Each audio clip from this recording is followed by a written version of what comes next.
Soup এমনই একটি খাবার যেটি আমরা অনেকেই খেতে ভারী পছন্দ করি, বিশেষ করে বাচ্চারা খেতে ভীষণই পছন্দ করে।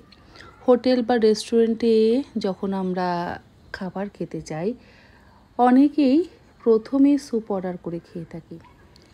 তবে আমি বলবো, বাড়িতে যদি সহজে কিছু উপকরণ দিয়ে স্যুপ বানিয়ে দেওয়া যায়, সেটা কিন্তু অনেক বেশি স্বাস্থ্যকর হয়। আর বাচ্চারা দেখবেন স্যুপ খেতে এতটাই পছন্দ করে যে তারা মোটামুটি চিকেন যদি একটু পায় আর তার মধ্যে যদি তাদের পছন্দ মতন সবজি যদি পায়, তাহলে খুব আনন্দ সহকারে খেয়ে নেয়। কিন্তু আজকাল বাচ্চারা সবজি একেবারেই খেতে চায় না। আর আমরা মায়েরাও মোটামুটি বাচ্চাদের নানান রকমভাবে সবজি খাইয়ে থাকি। আজকে যে ভেজিটেবল উইথ চিকেন স্যুপের রেসিপিটা আপনার সঙ্গে শেয়ার করছি, তার মধ্যে কিন্তু আমি বেশ কিছু সবজি ব্যবহার করছি, যেমন গাজর, বিনস, সুইট কর্ন, আর তার সাথে মাশরুম, আর এখানে রয়েছে 150 গ্রাম পরিমাণে বোনলেস চিকেনের টুকরো, আর যেটাকে আমি একদম ছোটো ছোটো টুকরো করে কেটে নিয়েছি।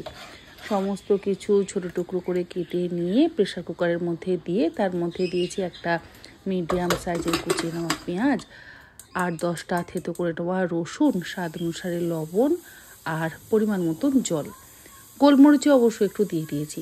এরপরে 3 থেকে 4টে সিটি দিয়ে আমি চিকেন এবং ভেজিটেবলগুলো একসাথে ভালো করে সেদ্ধ করে নিচ্ছি। কোনো রকম তেল, ঘি, বাটার কিন্তু ব্যবহার করছি না, পরে ব্যবহার করব। আপনারা চাইলে তেল, ঘি, বাটার ছাড়াও এই স্যুপ বানিয়ে খেতে পারেন, তবে আমি সামান্য একটু বাটারের ব্যবহার করব।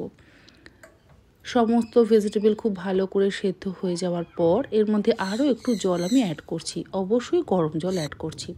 স্যুপটা একটু পাতলা হলে ভালো লাগে। আর এর মধ্যে দিয়ে দিলাম 1 টেবিল চামচ পরিমাণে থেতো করে নেওয়া আদা, হাফ কাপ পরিমাণে কর্নফ্লাওয়ার গোলা জল, 1.5 টেবিল চামচ পরিমাণে কর্নফ্লাওয়ার হাফ কাপ পরিমাণে জলের মধ্যে ভালো করে মিশিয়ে নিয়ে সেটা এই সেদ্ধ সবজি আর চিকেনের মধ্যে দিয়ে দিলাম। অল্প একটু বাটার দিলাম, আর দিচ্ছি ডিমের সাদা অংশটা। ডিমের কুসুম কিন্তু ব্যবহার করছি না।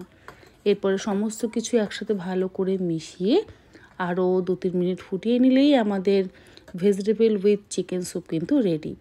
গোলমরিচ, বাটার, লবণ এগুলো অবশ্যই আপনারা নিজেদের স্বাদ অনুসারে ব্যবহার করবেন।